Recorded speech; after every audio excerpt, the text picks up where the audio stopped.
যারা আল্লাহ তাআলাকে অস্বীকার করেছে তারা কখনো হয়তো চাইবে যদি সত্যি সত্যি তারা মুসলমান হয়ে যেত। হে নবী, তুমি নিজ নিজ অবস্থার উপর তাদের ছেড়ে দাও।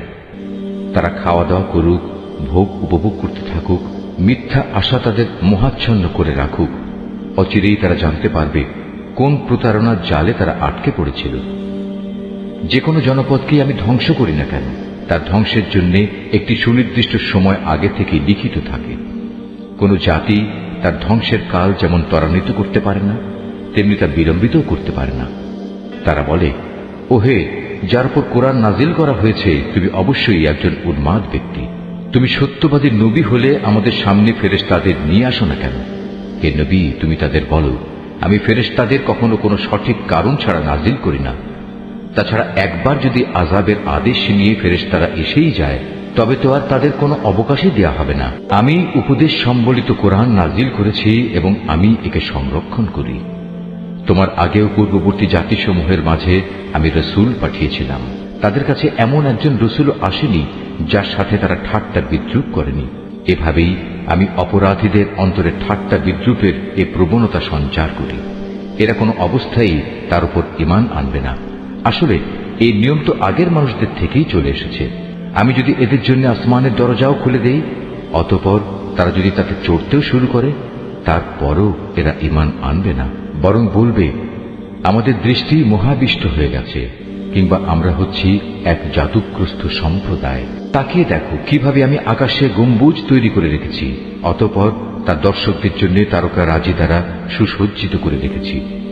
তাকে আমি প্রতিটি অভিশপ্ত শয়তান থেকে হেফাজত করে রেখেছি। হ্যাঁ, যদি কেউ চুরি করে ফেরেশতাদের কোনো কথা শুনতে চায়, তাহলে সাথে সাথেই একটি প্রদীপ্ত উল্কা তার পেছনে ধাওয়া করে। আমি জমিনকে বিস্তৃত করে বিছিয়ে দিয়েছি, ওতে আমি পর্বতমালাকে পেরেকের মতো গেড়ে দিয়েছি, যেন তা নড়াচড়া করতে না পারে, এবং তাতে প্রতিটি জিনিস আমি সুপরিমিতভাবে উৎপাদন করেছি।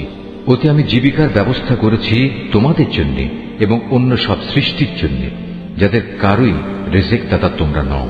কোনো জিনিস এমন নেই যার ভাণ্ডার আমার হাতে নেই, কিন্তু তা আমি সুনির্দিষ্ট একটি পরিমাণ ছাড়া সরবরাহ করি না। আমি বৃষ্টিগর্ভ বায়ু প্রেরণ করি, অতঃপর আমি আকাশ থেকে পানি বর্ষণ করি, অতঃপর আমি তোমাদের তা পান করতে দেই। তোমরা নিজেরা তো তার এমন কোনো ভাণ্ডার জমা করে রাখোনি যে সেখান থেকে এসব সরবরাহ আসছে। আমি তোমাদের জীবন দান করি, আবার আমি তোমাদের মৃত্যু ঘটাই। সর্বশেষে আমি হব সব কিছুর নিরঙ্কুশ মালিক। তোমাদের আগে যারা এই জমিন থেকে গত হয়ে গেছে, তাদের যেমন আমি জানি, তেমনি তোমাদের পরবর্তীদেরও আমি ভালো করে জানি। নিঃসন্দেহে তোমার মালিক একদিন তাদের সবাইকে একত্রিত করবেন। তিনি অবশ্যই প্রবল প্রজ্ঞাময়, সর্বজ্ঞ। অবশ্যই আমি মানুষকে ছাঁচে ঢালা শুকনো ঠনঠনে মাটি থেকে পয়দা করেছি। আর হ্যাঁ, জিন, তাকে আমি আগেই আগুনের উত্তপ্ত শিখা থেকে সৃষ্টি করেছি। স্মরণ করো, যখন আমি ফেরেশতাদের বলেছিলাম আমি অচিরেই ছাঁচে ঢালা ঠনঠনে শুকনো মাটি থেকে মানুষ পয়দা করতে যাচ্ছি, অতঃপর যখন আমি তাকে পুরোপুরি সুঠাম করে নেব এবং আমার রূহ থেকে কিছু তাতে ফুঁকে দেব, তখন তোমরা সবাই তার সামনে সেজদা অবনত হয়ে যাবে। অতঃপর আল্লাহর আদেশে ফেরেশতারা সবাই সেজদা করল, একমাত্র ইবলিস ছাড়া। সে সেজদাকারীদের দলভুক্ত হতে অস্বীকার করল। আল্লাহ তাআলা বললেন, তোমার কি হলো, তুমি যে সেজদাকারীদের দলে শামিল হলে না? সে বলল, হে আল্লাহ, আমি কখনো এমন মানুষের জন্য সেজদা করতে পারি না যাকে তুমি ছাঁচে ঢালা শুকনো ঠনঠনে মাটি থেকে বানিয়েছ। আল্লাহ তাআলা বললেন, তাই যদি বলো তাহলে তুমি এক্ষুনি এখান থেকে বেরিয়ে যাও, কেননা আজ থেকে তুমি অভিশপ্ত। হিসাব নিকাশের দিন পর্যন্ত তোমার উপর অভিশাপ। সে বলল, হে মালিক, তাহলে তুমিও আমাকে সেদিন পর্যন্ত অবকাশ দাও যেদিন সবাইকে পুনরায় জীবিত করা হবে। আল্লাহ তাআলা বললেন, হ্যাঁ, যাও। যাদের এ অবকাশ দেয়া হয়েছে তুমিও তাদের অন্তর্ভুক্ত হলে। এ অবকাশ সুনির্দিষ্ট সময় আসার দিন পর্যন্ত। সে বলল, হে আমার মালিক, তুমি যেভাবে আজ আমাকে পথভ্রষ্ট করে দিলে, আমিও তোমার শপথ করে বলছি, আমি মানুষদের জন্য পৃথিবীতে তাদের গুনাহের কাজসমূহ শোভন করে তুলব এবং তাদের সবাইকে আমি পথভ্রষ্ট করে ছাড়ব। তবে তাদের মধ্যে যারা তোমার খাঁটি বান্দা, তাদের কথা আলাদা। আল্লাহ তাআলা বললেন, পরীক্ষা নিরীক্ষার মাধ্যমে এটাই আমার কাছ পর্যন্ত পৌঁছানোর সহজ সরল পথ। হ্যাঁ, এই গোমরা মানুষদের মধ্যে যারা তোমার অনুসরণ করবে তারা ছাড়া আমার যারা খাঁটি বান্দা তাদের উপর তোমার কোনো আধিপত্য চলবে না। আর অবশ্যই জাহান্নাম হচ্ছে তাদের সবার প্রতিশ্রুত আশ্রয়। তাতে থাকবে 7টি বিশালকায় দরজা। আবার এগুলোর প্রতিটি দরজা দিয়ে প্রবেশ করার জন্য থাকবে শয়তানের অনুসারীদের একটা নির্দিষ্ট অংশ। এর বিপরীত যারা আল্লাহ তাআলাকে ভয় করে তারা অবশ্যই সেদিন জান্নাত ও ঝর্ণাধারার বহুমুখী নিয়ামতে অবস্থান করবে। এই বলে তাদের অভিবাদন জানানো হবে, তোমরা শান্তি ও নিরাপত্তার সাথে সেখানে প্রবেশ করো। তাদের অন্তরে ঈর্ষা বিদ্বেষ যাই থাক না কেন আমি সেদিন তা দূর করে দেব। তারা একে অপরের ভাই হয়ে পরস্পরের মুখোমুখি সেখানে অবস্থান করবে। সেখানে তাদের কোন রকম অবসাদ পর্যন্ত স্পর্শ করবে না, আর তারা সেখান থেকে কোনো দিন বহিষ্কৃতও হবে না। হে নবী, তুমি আমার বান্দাদের কথা বলে দাও, আমি যেমন ক্ষমাশীল পরম দয়ালু তেমনি আমার আযাবও হচ্ছে অত্যন্ত কঠোর। হে নবী, তুমি তাদের ইব্রাহিমের মেহমানদের কাহিনী শোনাও। যখন তারা তার কাছে হাজির হয়ে বলল, তোমার উপর সালাম, তখন সে তাদের ভাবভঙ্গি দেখে বলল, আমরা অবশ্যই তোমাদের ব্যাপারে শঙ্কিত। ওরা বলল, না, তুমি আশঙ্কা করো না, আমরা তোমাকে এক জ্ঞানবান সন্তানের সুসংবাদ দিচ্ছি। সে বলল, তোমরা আমাকে সন্তানের সুসংবাদ দিচ্ছ, অথচ বার্ধক্যজনিত অবস্থা আমাকে স্পর্শ করে ফেলছে। অতঃপর এ অবস্থায় তোমরা আমাকে কিসের সুসংবাদ শোনাচ্ছ? তারা বলল, হ্যাঁ, আমরা তোমাকে সঠিক সুসংবাদই দিচ্ছি, অতএব তুমি হতাশাগ্রস্তদের দলভুক্ত হও না। সে বলল, গোমরা ব্যক্তি ছাড়া আল্লাহর রহমত থেকে কে নিরাশ হতে পারে? হে আল্লাহর পাঠানো ফেরেশতারা, বলো, আমাকে এ সুসংবাদ দেয়া ছাড়া তোমাদের সামনে আর কি অভিযান রয়েছে? তারা বলল, হ্যাঁ, আমাদের এক নাফরমান জাতির বিরুদ্ধে অভিযানে পাঠানো হয়েছে, যারা অচিরেই বিনাশ হয়ে যাবে। তবে লুতের আপনজনরা বাদে আমরা সবাই আযাবের সময় তাদের সবাইকে উদ্ধার করব, কিন্তু তার স্ত্রীকে নয়। আল্লাহ তাআলা তার ব্যাপারে বলেন, আমি এই সিদ্ধান্ত নিয়েছি, সে আযাবের সময় পশ্চাৎবর্তী দলভুক্ত হয়ে থাকবে। যখন সে ফেরেশতারা লুতের পরিবার পরিজনদের কাছে এসে হাজির হল, তখন লুত বলল, আপনারা তো দেখছি অপরিচিত ধরনের লোক। তারা বলল, না, আসলে তা নয়, আমরা তাদের কাছে সে আযাবের বিষয়টা নিয়ে এসেছি যার ব্যাপারে তারা ছিল সন্দিগ্ধ। আমরা তোমার কাছে সত্য সংবাদ নিয়ে এসেছি এবং আমরা হচ্ছি সত্যবাদী। সুতরাং তুমি রাতের কিছু অংশ থাকতে তোমার লোকজন সহ এ জনপদ থেকে বেরিয়ে পড়ো এবং তুমি নিজে তাদের পেছনে পেছনে চলতে থাকো। সাবধান, তোমাদের মধ্যে কেউ যেন পেছনে ফিরে না তাকায়। ঠিক যেদিকে যাওয়ার জন্য তোমাদের আদেশ করা হবে সেদিকে চলতে থাকবে। ইতিমধ্যে আমি তার কাছে এ ফয়সালা পাঠিয়ে দিয়েছি যে এ জনপদের মানুষগুলোকে ভোর হতেই মূলোৎপাটিত করে দেয়া হবে। ইতিমধ্যে নগরের অধিবাসীরা উল্লসিত হয়ে লুতের কাছে এসে হাজির হল। এদের আসতে দেখে সে বলল, হে আমার দেশবাসী, এরা হচ্ছে আমার মেহমান। এদের সাথে অশালীন আচরণ করে তোমরা আমাকে অপমান করো না। তোমরা আল্লাহ তাআলাকে ভয় করো এবং আমাকে এদের সামনে হেয় করো না। তারা বলল, আমরা কি তোমাকে দুনিয়া জোড়া মানুষের মেহমানদারি করা থেকে নিষেধ করিনি? এদের উক্তি শুনে সে বলল, একান্তই যদি তোমরা কিছু কামনা বাসনা চরিতার্থ করতে চাও, তবে এখানে আমার জাতির মেয়েরা রয়েছে, এদের বিয়ে করে তোমরা নিজেদের প্রয়োজন মেটাতে পারো। আল্লাহ তাআলা বললেন, হে নবী, তোমার জীবনে শপথ করে বলছি, সেদিন এরা নিদারুণ এক নেশায় বিভোর হয়ে পড়েছিল। আল্লাহর গজবের কোনো কথাই এরা বিশ্বাস করল না। অতঃপর সূর্যোদয়ের সাথে সাথেই এক মহান আদেশে তাদের উপর আঘাত হানল। তারপর আমি নগরগুলো উল্টিয়ে দিলাম এবং ওদের উপর পাকানো মাটির পাথরের বৃষ্টি বর্ষণ করলাম।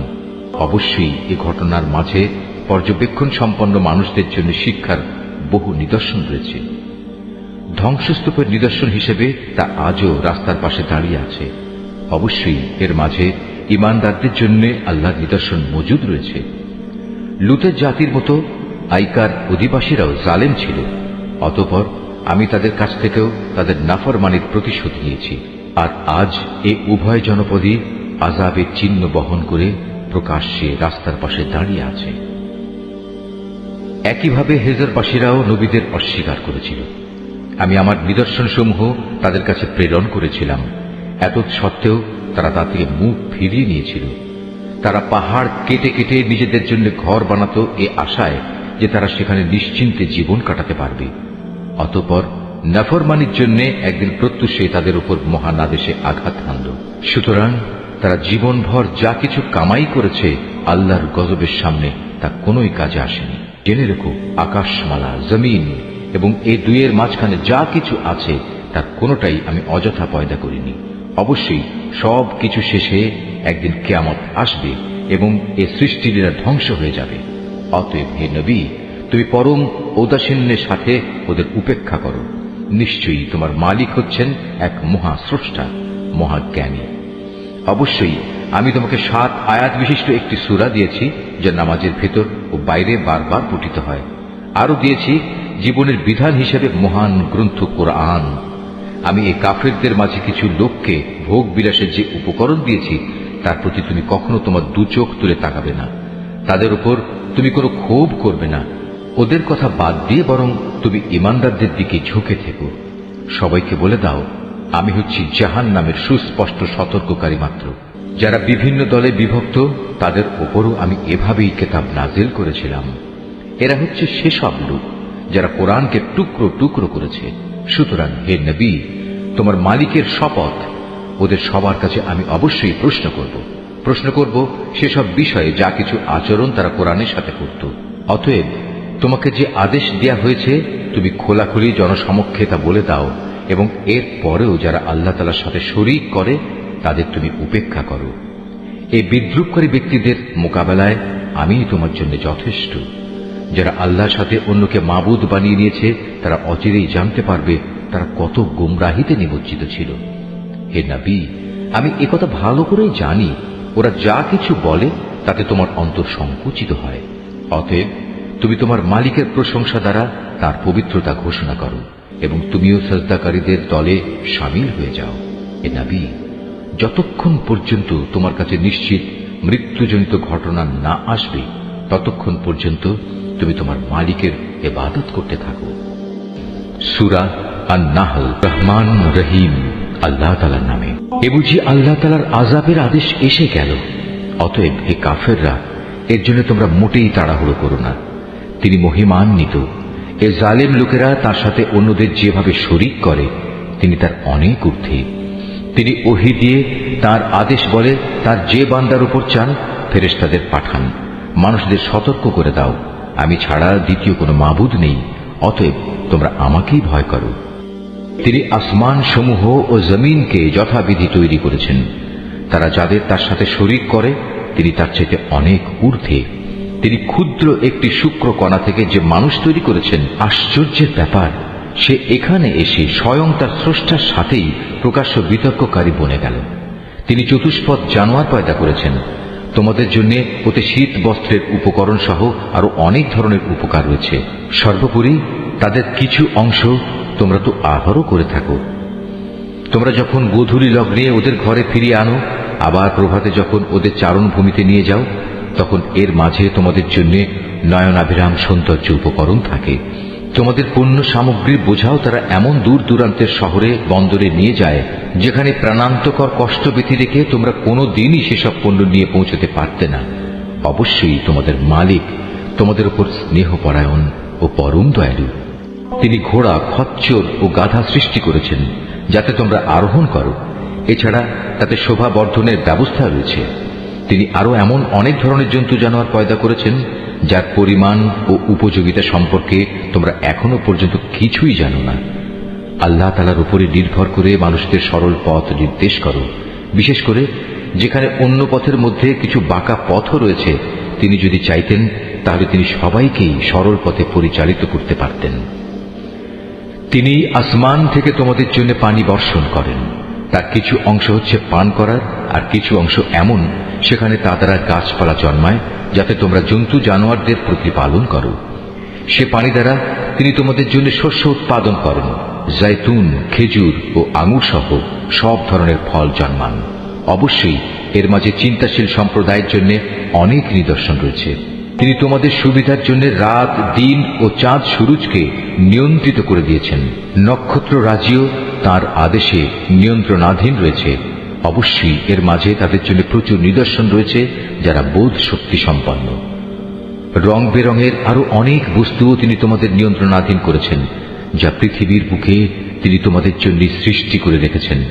অবশ্যই এসব কিছুর মাঝে সেসব জাতির জন্য নিদর্শন রয়েছে যারা এসব থেকে নসিহত গ্রহণ করে। তিনি সমুদ্রকে তোমাদের অধীনস্থ করে দিয়েছেন যেন তার মধ্যে থেকে তোমরা তাজা মাছ গোশত খেতে পারো, এবং তা থেকে তোমরা মণিমুক্তার গহনাও আহরণ করো যা তোমরা পরিধান করো। তোমরা দেখতে পাচ্ছ কিভাবে ওর বুক চিরে জলযানগুলো এগিয়ে চলে, যেন তোমরা এর মাধ্যমে আল্লাহ তাআলার অনুগ্রহ রিজিক সন্ধান করতে পারো। সর্বোপরি তোমরা যেন তার নিয়ামতের কৃতজ্ঞতা আদায় করো। তিনি জমিনের মধ্যে পাহাড় সমূহ রেখে দিয়েছেন যাতে করে জমিন তোমাদের নিয়ে এদিক সেদিক ঢলে না পড়ে। তিনি নদী ও পথঘাট বানিয়ে দিয়েছেন যাতে করে তোমরা সব জায়গাতে নিজেদের গন্তব্যস্থলে পৌঁছতে পারো। তিনি তোমাদের জন্য দিক নির্ণয়কারী চিহ্নসমূহ সৃষ্টি করেছেন। তাছাড়া নক্ষত্রের অবস্থান দ্বারাও মানুষ পথের দিশা পায়। অতঃপর তোমরাই বলো, যিনি এত কিছু সৃষ্টি করেছেন তিনি কি করে তার মতো হবেন যে কিছু সৃষ্টি করতে পারে না? তোমরা কি এ থেকে কোনো উপদেশ গ্রহণ করবে না? তোমরা যদি তোমাদের উপর আল্লাহ তাআলার নিয়ামতগুলো গণনা করতে চাও তাহলে কখনো তা গণনা করে শেষ করতে পারবে না। নিশ্চয়ই আল্লাহ তাআলা ক্ষমাশীল ও পরম দয়ালু। তোমরা যা কিছু গোপন রাখো আর যা কিছু প্রকাশ করো আল্লাহ তাআলা তা সবই জানেন। আল্লাহ তাআলাকে বাদ দিয়ে এরা কার্যসিদ্ধির জন্য যাদের ডাকে তারা তো নিজেরা কিছুই পয়দা করতে পারে না, বরং তাদেরই সৃষ্টি করা হয়। সেগুলো তো হচ্ছে কতিপয় মৃত বস্তু, জীবিত কিছু নয়। অথচ তাদের এটুকুও বোধ নেই যে তাদের কখন আবার উঠিয়ে নেওয়া হবে। হে মানুষ, তোমাদের মাবুদ তো একজন, তিনি ছাড়া দ্বিতীয় কোনো মাবুদ নেই। অতঃপর যারা পরকালের উপর ঈমান আনে না তাদের অন্তরসমূহ এমনি সত্য অস্বীকারী হয়ে পড়ে এবং এরা নিজেরাও হয় দারুণ অহংকারী। নিঃসন্দেহে আল্লাহ তাআলা জানেন এরা যা কিছু গোপন করে এবং যা কিছু প্রকাশ করে। তিনি কখনো অহংকারীদের পছন্দ করেন না। যখন এদের এ মর্মে জিজ্ঞেস করা হয়, তোমাদের মালিক কি ধরনের জিনিস নাজিল করলেন, তখন তারা বলে, তা তো আগের কালের উপকথা ছাড়া আর কিছুই নয়। ফলে শেষ বিচারের দিন এরা নিজেদের পাপের ভার পূর্ণ মাত্রায় বহন করবে। এরা সেদিন তাদের পাপের বোঝা বহন করবে যাদের এরা জ্ঞান ভিত্তিক প্রমাণ ছাড়া গোমরা করে দিয়েছিল। ওরা যা বহন করে চলেছে তা কত নিকৃষ্ট। এর আগেও অনেক মানুষ দ্বীনের বিরুদ্ধে চক্রান্ত করেছিল, কিন্তু আল্লাহ তাআলা তাদের পরিকল্পনার সমগ্র ইমারত তার ভিত্তিমূল থেকে নির্মূল করে দিয়েছিলেন। ফলে তাদের এই চক্রান্তরূপী ইমারতের ছাদ তাদের উপরই ধসে পড়ল এবং তাদের উপর এমন বহু দিক থেকেই আযাব এসে আপতিত হল যা ছিল তাদের কল্পনারও বাইরে। কিয়ামতের দিন আল্লাহ তাআলা ওদের আরো বেশি পরিমাণে লাঞ্ছিত করবেন। তিনি তাদের জিজ্ঞেস করবেন, কোথায় আমার সেসব শরীক যাদের ব্যাপারে তোমরা মানুষদের সাথে বাক বিতণ্ডা করতে? যাদের সঠিক জ্ঞান দেয়া হয়েছিল তারা সেদিন বলবে, অবশ্যই যাবতীয় অপমান, লাঞ্ছনা ও অকল্যাণ আজ কাফেরদের জন্য। এরা হচ্ছে তারা ফেরেশতারা যাদের মৃত্যু ঘটায়, তা ঘটায় এমন অবস্থায় যখন তারা নিজেদের উপর জুলুম করতে থাকে। অতঃপর তারা উপায়ান্তর না দেখে আত্মসমর্পণ করে এবং বলে, আমরা তো কোনো মন্দ কাজ করতাম না। ফেরেশতারা বলবে, হ্যাঁ, তোমরা যা কিছু করতে আল্লাহ তাআলা সে সম্পর্কে সম্যক অবহিত রয়েছেন। সুতরাং আজ জাহান্নামের দরজাসমূহ দিয়ে তোমরা আগুনে প্রবেশ করো, সেখানে তোমরা চিরদিন থাকবে। অহংকারীদের আবাসস্থল কত নিকৃষ্ট। অপরদিকে পরহেজগার ব্যক্তিদের বলা হবে, তোমাদের মালিক তোমাদের জন্য কি নাজিল করেছেন? তারা বলবে, হ্যাঁ, এ হচ্ছে মহাকল্যাণ। যারা নেক কাজ করে তাদের জন্য এই দুনিয়ায়ও কল্যাণ রয়েছে, আর পরকালের ঘর তো হচ্ছে আরো উৎকৃষ্ট কল্যাণ। পরহেজগার ব্যক্তিদের এ আবাস কত সুন্দর। চিরস্থায়ী এক জান্নাত যাতে তারা প্রবেশ করবে, যার পাদদেশে ঝর্ণাধারা প্রবাহিত হবে। উপরন্তু সেখানে তারা যা কিছুই কামনা করবে তাই তাদের জন্য সরবরাহের ব্যবস্থা থাকবে। এভাবেই আল্লাহ তাআলা পরহেজগার ব্যক্তিদের তাদের নেক কাজের প্রতিফল দান করবেন। এরা হচ্ছে তারা ফেরেশতারা যাদের পবিত্র অবস্থায় মৃত্যু ঘটাবে। তারা তাদের উদ্দেশ্যে বলবে, তোমাদের উপর শান্তি বর্ষিত হোক। দুনিয়ায় তোমরা যে আমল করতে তারই কারণে আজ তোমরা জান্নাতে প্রবেশ করো। হে নবী, তুমি কি মনে করো ওরা শুধু এজন্যই অপেক্ষা করছে যে তাদের কাছে একদিন ফেরেশতা নাজিল হবে, কিংবা তোমার মালিকের পক্ষ থেকে কোনো আযাবের হুকুম আসবে? এদের আগে যারা এসেছিল তারা এমনটিই করেছে। এদের উপর আযাব পাঠিয়ে আল্লাহ তাআলা কোনো জুলুম করেননি, বরং তারা নিজেরাই নিজেদের উপর জুলুম করেছে। পরিশেষে তাদের উপর তাদের মন্দ কাজের শাস্তি আপতিত হল। এক সময় সে আযাব তাদের পরিবেষ্টন করে নিল, যা নিয়ে তারা হামেশা ঠাট্টা বিদ্রুপ করে বেড়াত। মুশরিকরা বলে, যদি আল্লাহ তাআলা চাইতেন তাহলে আমরা তো তাকে বাদ দিয়ে অন্য কিছুর ইবাদত করতাম না, না আমাদের বাপদাদারা অন্য কারো ইবাদত করত, আমরা তাঁর অনুমতি ছাড়া কোনো জিনিস হারামও করতাম না।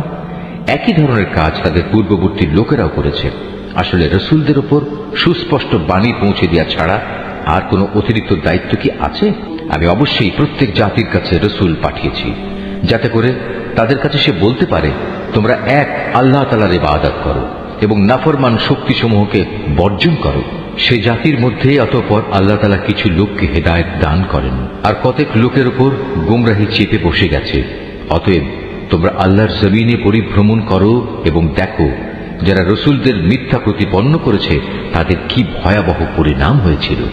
হে নবী, তুমি এদের হেদায়েতের ব্যাপারে যতই আগ্রহী হও না কেন, এরা কখনো হেদায়েত পাবে না, কেননা আল্লাহ তাআলা যাকে গোমরাহ করে দিয়েছেন তাকে তিনি সৎ পথে পরিচালিত করবেন না। আর এমন লোকদের আযাব থেকে বাঁচানোর জন্য কোনো সাহায্যকারীও নেই। এরা আল্লাহ তাআলার নামে শক্ত ধরনের শপথ করে বলে, যে ব্যক্তির মৃত্যু হয়ে যায় তাকে আল্লাহ তাআলা কখনো দ্বিতীয়বার উঠিয়ে আনবেন না। হে নবী, তুমি বলো, হ্যাঁ অবশ্যই এটা তার সত্য ওয়াদা, কিন্তু অধিকাংশ মানুষই তো জানে না। এটা তিনি এজন্য করবেন যে বিষয়ে এরা মতবিরোধ করত। কিয়ামতের দিন তাদের জন্য তিনি তা স্পষ্ট করে দেখিয়ে দেবেন, এবং যারা আজ অস্বীকার করে তারাও একথাটা জেনে নেবে তারা সত্যি সত্যি ছিল মিথ্যাবাদী। আমি যখনই কোনো কিছু ঘটাতে চাই তখন সে বিষয়ে আমার বলা কেবল এটুকুই হয় যে হও, অতঃপর তা সংঘটিত হয়ে যায়। স্মরণ করো, যারা আল্লাহর পথে হিজরত করেছে, বিশেষ করে ঈমান আনার কারণে তাদের উপর জুলুম হওয়ার পর আমি অবশ্য তাদের এই পৃথিবীতেই উত্তম আশ্রয় দেব, আর আখিরাতের পুরস্কার তা তো এর থেকে অনেক বেশি শ্রেষ্ঠ। কত ভালো হতো যদি তারা কথাটা জানত। যারা বিপদে ধৈর্য ধারণ করে এবং যারা আল্লাহর উপর নির্ভরশীল থাকে তাদের জন্য আখিরাতের অনেক পুরস্কার রয়েছে। হে নবী, আমি তোমার আগেও এ মানুষদের মধ্যে থেকেই কিছু ব্যক্তিকে রসুল বানিয়ে প্রেরণ করেছি, যাদের উপর আমি ওহী পাঠিয়েছি। অতএব যদি তোমরা না জানো তাহলে কেতাবধারীদের জিজ্ঞেস করো। এসব নবীকে আমি সুস্পষ্ট দলিল প্রমাণ ও কেতাব সহকারে পাঠিয়েছি। একইভাবে আজ তোমার কাছেও কেতাব নাজিল করেছি, যাতে করে যে শিক্ষা মানুষদের জন্য তাদের কাছে পাঠানো হয়েছে তুমি তা তাদের সুস্পষ্টভাবে বোঝাতে পারো, যেন তারা নিজেরাও একটু চিন্তা ভাবনা করে। যারা আল্লাহ তাআলা ও তার রসুলের বিরুদ্ধে হীন ও চক্রান্ত করে তারা কি এ বিষয়ে নিশ্চিত ও নিরাপদ হয়ে গেছে সে আল্লাহ তাআলা এজন্য তাদের ভূগর্ভে ধসিয়ে দেবেন না, কিংবা এমন কোন দিক থেকে তাদের উপর আযাব এসে আপতিত হবে না যা তারা কখনো চিন্তাও করতে পারেনি, কিংবা তাদের তিনি এমন সময় পাকড়াও করবেন না যখন তারা চলাফেরা করতে থাকবে এরা কখনোই তাকে তার কোনো কাজে অক্ষম করে দিতে পারবে না, অথবা এমন হবে না যে প্রথমে তিনি তাদের কিছু দূর চলতে দেবেন অতঃপর পাকড়াও করবেন। অবশ্যই তোমার মালিক একান্ত স্নেহশীল ও পরম দয়ালু। এরা কি আল্লাহ তাআলা যা কিছু সৃষ্টি করেছেন তার প্রতি লক্ষ্য করে না যে তার ছায়া আল্লাহর সামনে সাজদাবনত অবস্থায় কখনো ডান দিক থেকে কখনো বাঁ দিক থেকে তাঁরই উদ্দেশ্যে ঢলে পড়ে? এরা সবাই তাঁর সামনে অক্ষমতা প্রকাশ করে যাচ্ছে। এই আয়াতটি যিনি তেলাওয়াত করবেন এবং যিনি এই আয়াতটির তেলাওয়াত শুনবেন তাদের সবাইকে এখানে একটি সাজদা আদায় করতে হবে। এটা ওয়াজিব। যা কিছু আছে আসমান সমূহে এবং এ জমিনে বিচরণশীল যা কিছু আছে যত ফেরেশতাকুল তারা সবাই আল্লাহকে সাজদা করে যাচ্ছে।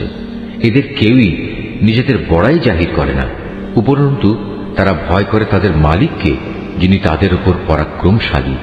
তাঁর পক্ষ থেকে তাদের যা আদেশ করা হয় তা তারা বিনীতভাবে পালন করে। হে মানুষ, আল্লাহ তাআলা আদেশ করেছেন তোমরা আনুগত্যের জন্য দুজন মাবুদ গ্রহণ করো না। মাবুদ তো শুধু একজন, সুতরাং তোমরা আমাকেই ভয় করো।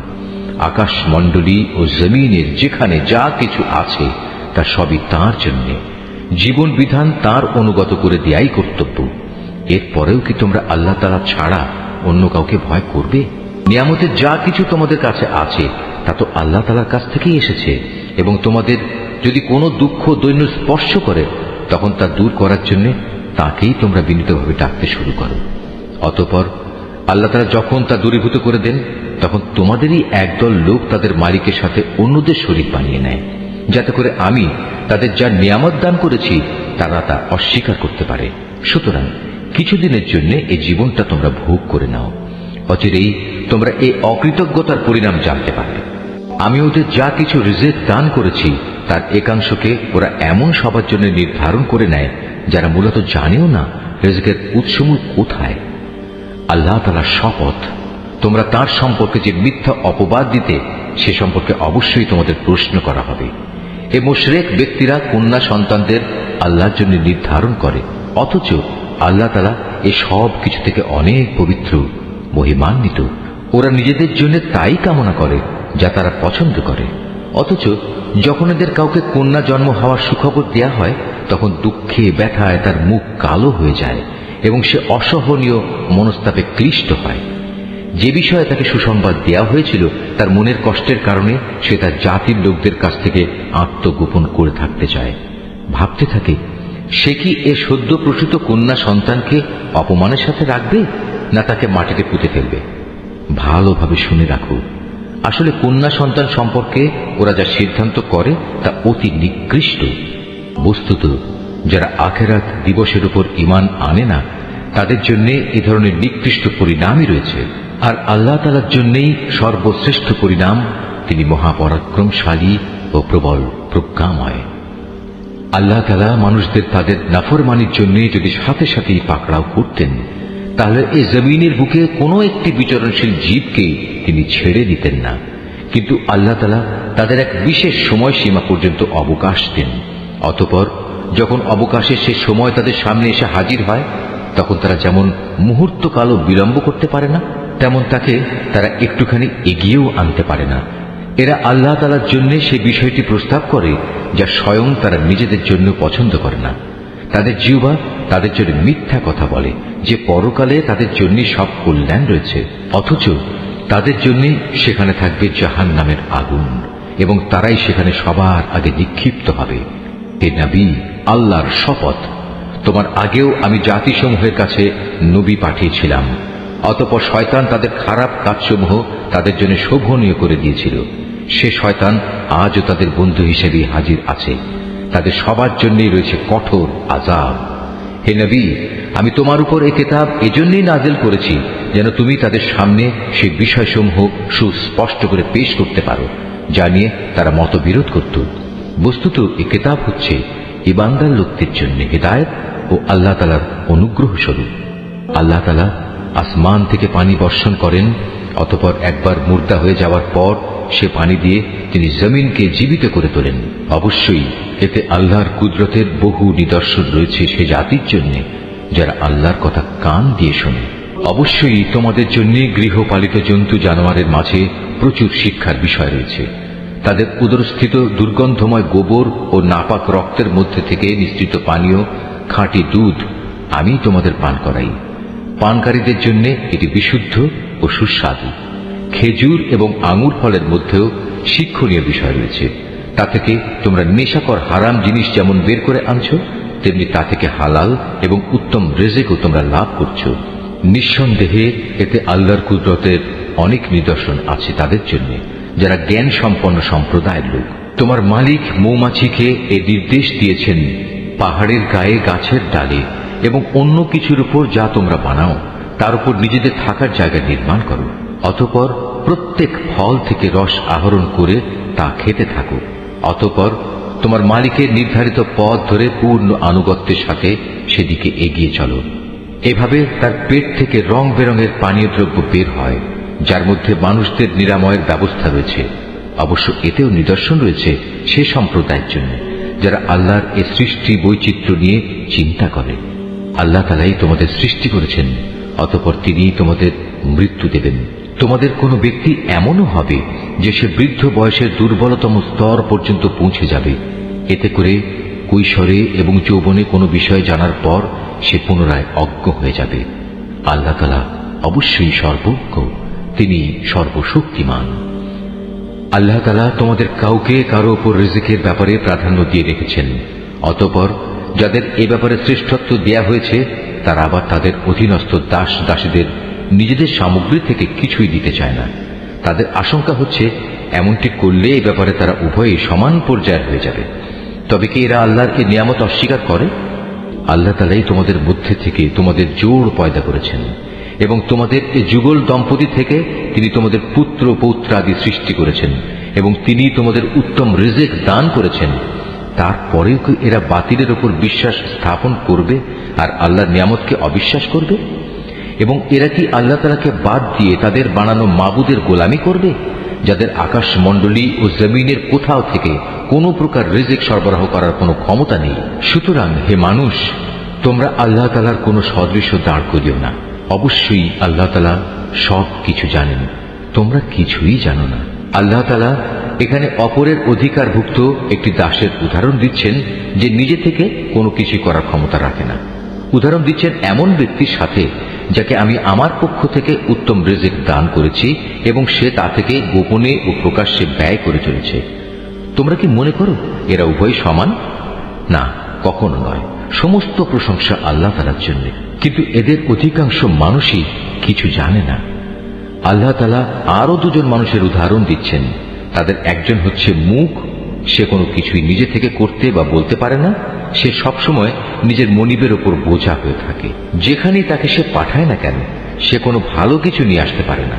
এই অক্ষম ব্যক্তিটি কি সমান হতে পারে সে ব্যক্তির যে নিজে মুক্ত নয়, বরং সে অন্য মানুষদের ন্যায় কাজের আদেশ দিতে সক্ষম? সর্বোপরি যে ব্যক্তি সহজ সরল পথের উপর আছে। আসমান সমূহ ও জমিনের যাবতীয় অদৃশ্য জ্ঞান একমাত্র আল্লাহর জন্যই নির্দিষ্ট রয়েছে।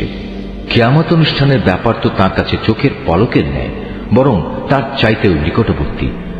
আল্লাহ তাআলা অবশ্যই সর্ববিষয়ের উপর শক্তিমান। আল্লাহ তাআলা তোমাদের মায়ের পেট থেকে এমন এক অবস্থায় বের করে এনেছেন যে তোমরা তার কিছুই জানতে না। অতঃপর তিনি তোমাদের কান, চোখ ও দিল দিয়েছেন যাতে করে তোমরা শুকর আদায় করতে পারো।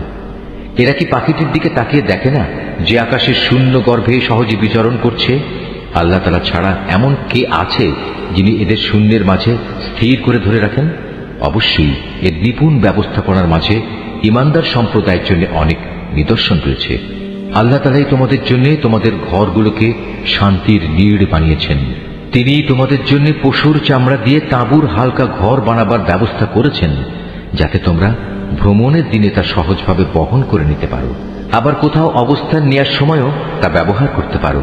ওদের পশম, ওদের লোম, ওদের কেশ থেকে তিনি একটি নির্দিষ্ট মেয়াদের জন্য তোমাদের অনেক ব্যবহার উপযোগী সামগ্রী বানাবার ব্যবস্থা করে দিয়েছেন। আল্লাহ তাআলা যা কিছু সৃষ্টি করেছেন তা থেকে তিনি তোমাদের জন্য ছায়ার ব্যবস্থা করে দিয়েছেন। তিনি তোমাদের জন্য পাহাড়ের মাঝে আশ্রয়ের ব্যবস্থা করেছেন। তিনি আরো ব্যবস্থা করেছেন তোমাদের জন্য পরিধেয় বস্ত্রের, যা তোমাদের প্রচন্ড তাপ থেকে রক্ষা করে। আরো ব্যবস্থা করেছেন এমন পরিধেয় সমূহের যা তোমাদেরকে তোমাদের সমস্যা সংকট থেকে বাঁচিয়ে রাখে। এভাবেই তিনি তোমাদের উপর তার নিয়ামত সমূহ পূর্ণ করে দেন যাতে করে তোমরা তার অনুগত বান্দা হতে পারো। যদি তারা সত্য থেকে মুখ ফিরিয়ে নেয় তবে তুমি জেনে রেখো তাদের কাছে সুস্পষ্ট বক্তব্য পৌঁছে দেওয়া ছাড়া তোমার আর কোনোই দায়িত্ব নেই। এসব লোকেরা আল্লাহ তাআলার নিয়ামত ভালো করেই চেনে, কিন্তু এ সত্ত্বেও তারা তা অস্বীকার করে। আসলে ওদের অধিকাংশ মানুষই হচ্ছে অকৃতজ্ঞ। স্মরণ করো যেদিন আমি প্রতিটি সম্প্রদায়ের মধ্যে থেকে এক একজন সাক্ষী দাঁড় করিয়ে দেব। অতঃপর কাফেরদের কোন রকম কৈফিয়ত দেওয়ার অনুমতি দেওয়া হবে না, না তাদের সেদিন আল্লাহ সন্তুষ্টির জন্য কোনো সুযোগ দেওয়া হবে। সেদিন যখন জালেমরা আযাব দেখতে পাবে তখন ভীষণ চিৎকার করে তা থেকে বাঁচার চেষ্টা করবে, কিন্তু কোনো চিৎকারেই তাদের উপর থেকে শাস্তি লঘু করা হবে না, না এ ব্যাপারে তাদের কোন রকম অবকাশ দেয়া হবে। মুশরিক ব্যক্তিরা যাদের আল্লাহর সাথে শরীক করেছিল সেদিন যখন তারা সেসব লোকদের দেখবে তখন বলবে, হে আমাদের মালিক, এরাই তো সেসব লোক যাদের আমরা তোমার বদলে ডাকতাম। অতঃপর সে শরীক কিংবা মুশরিক ব্যক্তিরা উল্টো তাদের উপরেই অভিযোগ নিক্ষেপ করে বলবে, না আসলে তোমরাই হচ্ছে মিথ্যাবাদী। তখন এ মুশরিক ব্যক্তিরা আল্লাহর কাছে আত্মসমর্পণ করবে, যা কিছু কথা তারা উদ্ভাবন করত সেদিন তা নিষ্ফল হয়ে যাবে। যারা কুফরি করেছে এবং অন্য মানুষদেরও আল্লাহর পথ থেকে বাধা দিয়েছে, আমি সেদিন তাদের আযাবের উপর আযাব বৃদ্ধি করব।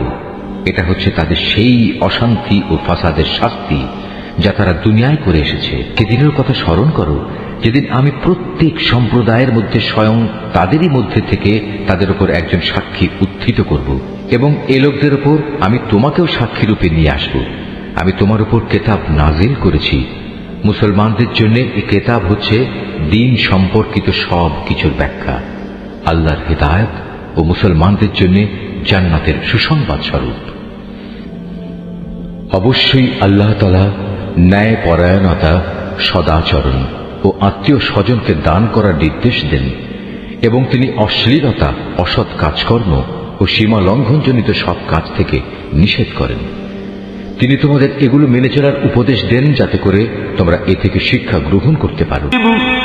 যখন তোমরা নিজেদের মধ্যে আল্লাহর নামে কোনো অঙ্গীকার করো তখন তা পূর্ণ করো এবং একবার এ শপথকে পাকাপোক্ত করে নেয়ার পর তা ভঙ্গ করো না, কেননা এ শপথের জন্য তোমরা আল্লাহকে সাক্ষী করেছ।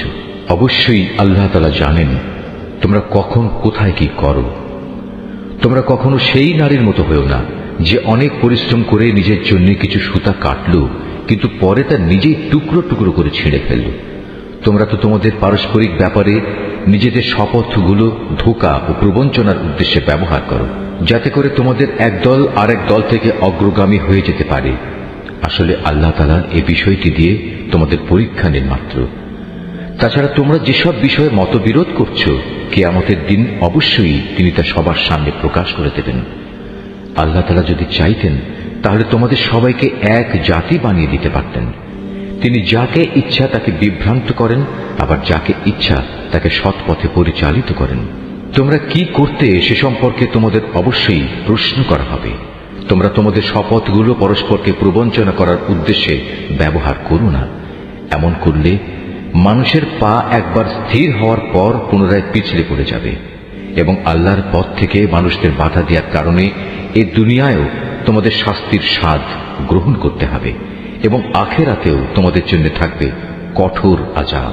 তোমরা আল্লাহর নামে অঙ্গীকারকে দুনিয়ার সামান্য স্বার্থের বিনিময়ে বিক্রি করে দিও না। সততা ও বিশ্বস্ততার পুরস্কার যা আল্লাহর কাছে আছে তা তোমাদের জন্য অনেক উত্তম। যদি তোমরা জানতে যা কিছু সহায় সম্পদ তোমাদের কাছে আছে তা একদিন নিঃশেষ হয়ে যাবে, অপরদিকে আল্লাহর কাছে এর যা বিনিময় আছে তা হামেশাই বাকি থাকবে। সে আশায় যারা ধৈর্য ধারণ করেছে এবং ভালো কাজ করেছে, নিশ্চয়ই আল্লাহ তাআলা তাদের সেসব কর্মের শ্রেষ্ঠ পুরস্কার দেবেন। তোমাদের পুরুষ কিংবা নারীর মধ্যে যে ব্যক্তি কোনো নেক কাজ করবে এমতাবস্থায় যে সে হবে যথার্থ মোমেন, তাহলে অবশ্যই তাকে আমি দুনিয়ার বুকে পবিত্র জীবন যাপন করাবো এবং আখিরাতের জীবনেও তাদের দুনিয়ার জীবনের কার্যক্রমের অবশ্যই উত্তম বিনিময় দান করব।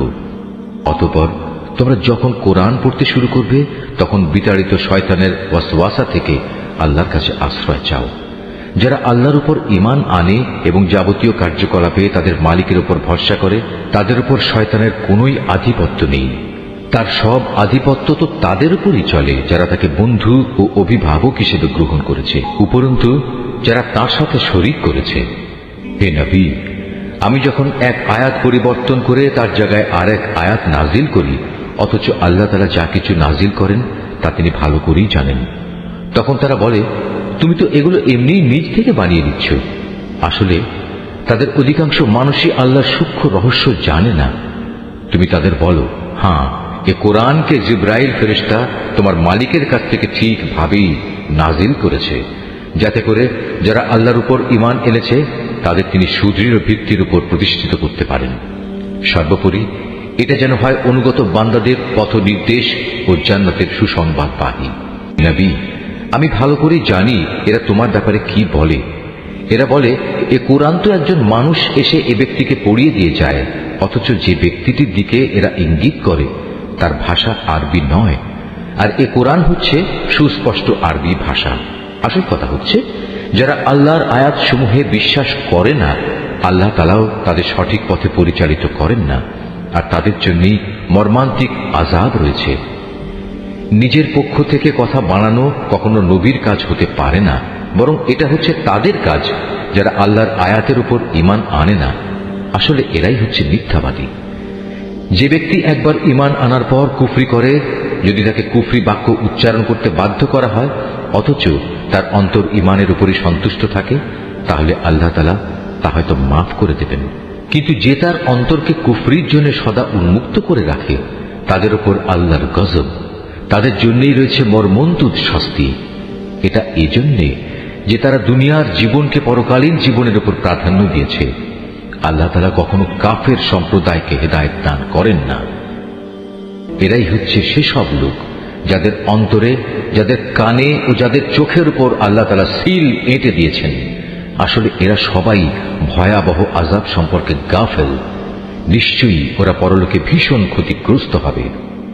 এর বিপরীত যারা ঈমানের পথে নির্যাতিত হওয়ার পর হিজরত করে, অতঃপর আল্লাহর পথে জিহাদ করে এবং বিপদে ধৈর্য ধারণ করে, হে নবী, অবশ্যই তোমার মালিক এ পরীক্ষার পর তাদের প্রতি ক্ষমাশীল ও পরম দয়ালু হবেন।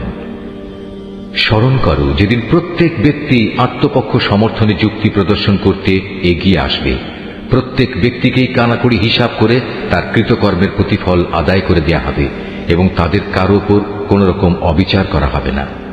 আল্লাহ তাআলা এমন একটি জনপদের উদাহরণ তোমাদের সামনে উপস্থাপন করছেন যা ছিল নিরাপদ ও নিশ্চিন্ত। সেখানে চারদিক থেকে তাদের কাছে প্রচুর পরিমাণ রিজিক আসত। অতঃপর এক পর্যায়ে তারা আল্লাহর নিয়ামত অস্বীকার করল। ফলে তারা যে আচরণ করে বেড়াত তার শাস্তি হিসেবে আল্লাহ তাআলা তাদের ক্ষুধা ও ভীতির পোশাক পরিয়ে তাদের শাস্তি দিলেন। অবশ্যই তাদের কাছে তাদেরই মধ্যে থেকে একজন রাসূল এসেছিল, কিন্তু তারা তাকে অস্বীকার করল। পরিশেষে আল্লাহর আযাব তাদের জুলুম করা অবস্থায় পাকড়াও করল। আল্লাহ তাআলা তোমাদের জন্য যা কিছু পবিত্র ও হালাল রিজিক দিয়েছেন তোমরা তা আহার করো। যদি তোমরা সত্যি একান্তভাবে তাঁরই গোলামি করো, তাহলে এজন্যে আল্লাহ তাআলার নিয়ামতের কৃতজ্ঞতা জ্ঞাপন করো। তোমাদের জিহ্বা আল্লাহ তাআলার উপর মিথ্যা আরোপ করে বলেই কখনো একথা বলো না যে এটা হালাল ও এটা হারাম। জেনে রেখো, যারাই আল্লাহর উপর মিথ্যা আরোপ করো তারা কখনোই সাফল্য লাভ করতে পারবে না। তাদের জন্য এটা পার্থিব জীবনের সামান্য কিছু সামগ্রী মাত্র। পরকালে তাদের জন্য রয়েছে কঠোর আযাব। হে নবী, ইহুদিদের ওপর আমি সেসব কিছু হারাম করেছি যা ইতিপূর্বে আমি তোমার কাছে বর্ণনা করেছি। এগুলো হারাম করে আমি তাদের উপর কোনো অবিচার করিনি, বরং তারা আমার আদেশ না মেনে নিজেরাই নিজেদের উপর অবিচার করেছে। অতঃপর অবশ্যই তোমার মালিক তাদের ওপর দয়া করেছেন যারা অজ্ঞতাবশত কোনো গুনাহের কাজ করল, অতঃপর অন্যায় বুঝতে পেরে তওবা করল এবং তওবার পর নিজেদের সংশোধনও করে নিল। হে নবী, তোমার মালিক অবশ্যই এরপর তাদের জন্য হবেন ক্ষমাশীল ও পরম দয়ালু। নিশ্চয়ই ইব্রাহিম ছিল একটি উম্মতের সমমর্যাদাবান। সে ছিল আল্লাহর একান্ত অনুগত ও একনিষ্ঠ বান্দা। সে কখনো মুশরিকদের অন্তর্ভুক্ত ছিল না। সে ছিল আল্লাহ তাআলার নিয়ামতের প্রতি কৃতজ্ঞ। আল্লাহ তাআলা তাকে নবুয়তের জন্য বাছাই করেছেন এবং তাকে তিনি সরল পথে পরিচালিত করেছেন। আমি তাকে দুনিয়াতেও প্রচুর কল্যাণ দান করেছি, আর পরকালেও সে নিঃসন্দেহে নেক মানুষদের অন্তর্ভুক্ত হবে। অতঃপর হে নবী, আমি তোমার উপর ওহী পাঠালাম যে তুমি একনিষ্ঠভাবে ইব্রাহিমের মিল্লাত অনুসরণ করো, আর সে কখনো মুশরিকদের দলভুক্ত ছিল না। শনিবার পালন করা তো কেবল তাদের জন্যই বাধ্যতামূলক করা হয়েছিল যারা এ বিষয়টি নিয়ে অযথা মতবিরোধ করেছে। অবশ্যই তোমার মালিক কিয়ামতের দিন তাদের মাঝে সেসব বিষয়ে মীমাংসা করে দেবেন, যেসব বিষয়ে সেখানে তারা মতবিরোধ করত। হে নবী, তুমি তোমার মালিকের পথে মানুষদের প্রজ্ঞা ও সদুপদেশ দ্বারা আহ্বান করো। কখনো তর্কে যেতে হলে তুমি এমন এক পদ্ধতিতে যুক্তিতর্ক করো যা সবচাইতে উৎকৃষ্ট পন্থা। তোমার মালিক এটা ভালো করেই জানেন কে তার পথ থেকে বিপদগামী হয়ে গেছে, আবার যে ব্যক্তি হেদায়েতের পথে রয়েছে তিনি তার সম্পর্কেও সবিশেষ অবহিত আছেন। যদি তোমরা কাউকে শাস্তি দাও তাহলে ঠিক ততটুকু শাস্তি দেবে যতটুকু অন্যায় তোমাদের সাথে করা হয়েছে। অবশ্য যদি তোমরা ধৈর্য ধারণ করো তাহলে জেনে রেখো, ধৈর্যশীলদের জন্য তাই হচ্ছে উত্তম। হে নবী, তুমি নির্যাতন নিপীড়নে ধৈর্য ধারণ করো। তোমার ধৈর্য সম্ভব হবে শুধু আল্লাহ তাআলার সাহায্য দিয়েই। এদের আচরণের উপর দুঃখ করো না। এরা যেসব ষড়যন্ত্র করে চলেছে তাতে তুমি মনক্ষুণ্ণ হও না। অবশ্যই আল্লাহ তাআলা তাদের সাথে রয়েছেন যারা জীবনের সর্বত্র আল্লাহ তাআলাকে ভয় করে চলে। সর্বোপরি তারা হবে সৎ কর্মশীল।